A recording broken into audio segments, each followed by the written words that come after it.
Yo, I'm back. So this I'm just making short. Enfield has a couple of problems. One of them being the content issue that 15 different CCs just been yelling about. The other one, the fact that we just don't know the future and therefore we don't really get any real hype. I'm gonna just start with the drip marketing problem. Enfield needs drip marketing. I do not know why Enfield doesn't get drip marketing as much as the other companies do, like Hoyo and Kiro. They do drip marketing to hype up characters, get them hype. Shisa, who for a long time I thought was the most hyped unit of 2.x. Whole time is I think Pulova, most likely Pulova, but Shisa was the most hyped unit of 2.x before she just came out and just flopped. Basically be a bum until Hiyuki came out, and everyone now using her. What I'm trying to say is, for multiple other characters in Hoyo had got the drip marketing and everyone was going crazy over them for the drip marketing. For example, during the 3.0 preview stream that we're doing on the Honkai Third, the Honkai Star Realm, where everyone was all hyped for Caster Rice, but then they got disappointed about the mono stuff. What I'm trying to say is Enfield doesn't have that. They don't have really drip marketings like that. We had the little preview characters for 1.2. I'm pretty sure 1.2, but they don't do anything out of that. In fact, the only time they drip market characters is when they are about to release after their stream, which is why would you ever do that? Why? Because in most cases, you want to hype these characters up before they release, 1 to 2 weeks before the actual live stream, and so that you can say, oh, these are the next characters for the match. Because now you leave us guessing as to where characters are going to be in the patches, and guessing isn't really a great idea most of the time. Because, oh, it's the surprise. It's the big 2026. Surprises are not that much of a good tool to actually get people to be hyped and engaged for the next content. Which also is a reason why I say these can also basically they need to actually hype up the characters by implementing drip marketing for the future. So then we can have more or less more insight of which characters we do actually want, and not just look at the one live stream way back when and wonder, oh, this is the character I want.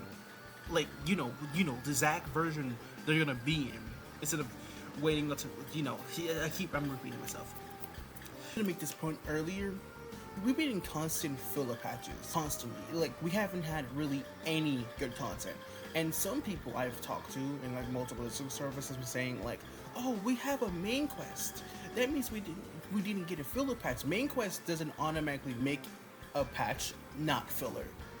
I said this with Palova's patch 2.6 and especially 2.7 and 1. But this shit is the dry era. And no, we have no real content. And in no real content throughout this entire time.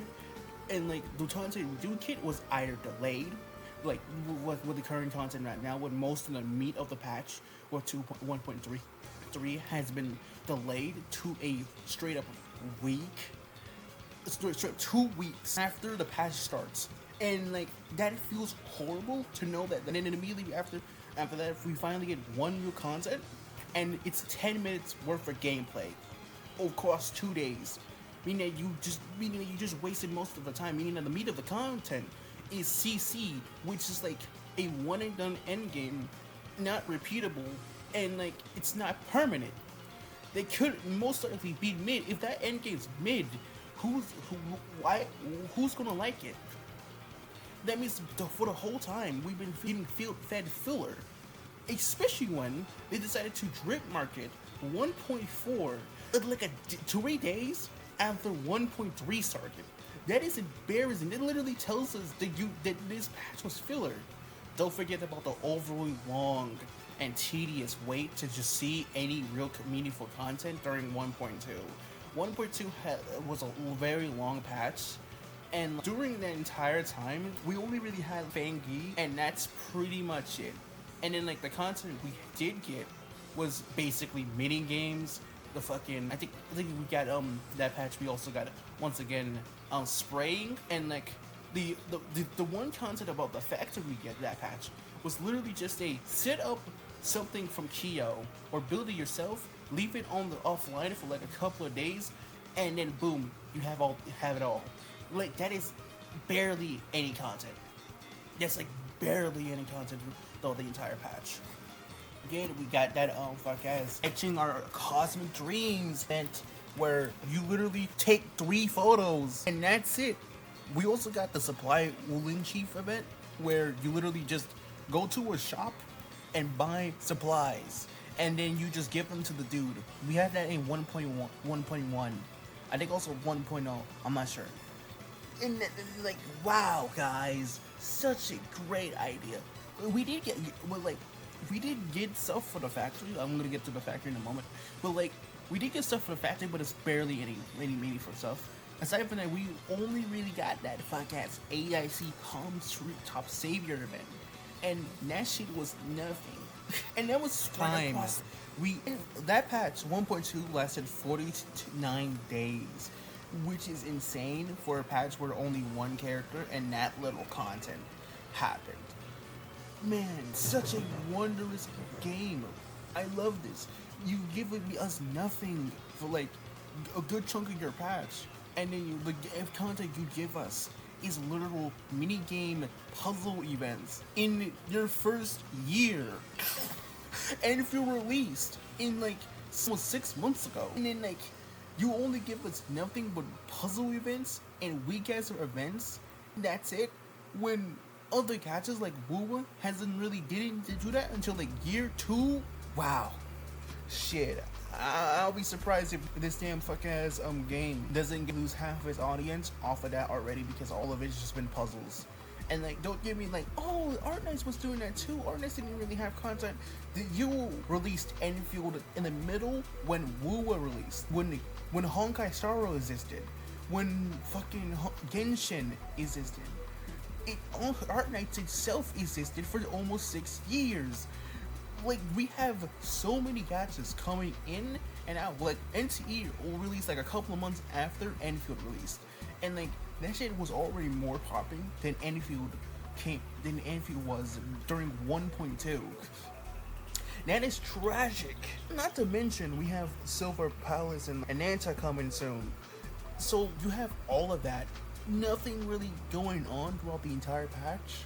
And you wonder why most people have been complaining about I'm quitting the game. I'm quitting this game because there's no content. I've been quitting the game because there's no content, no end game.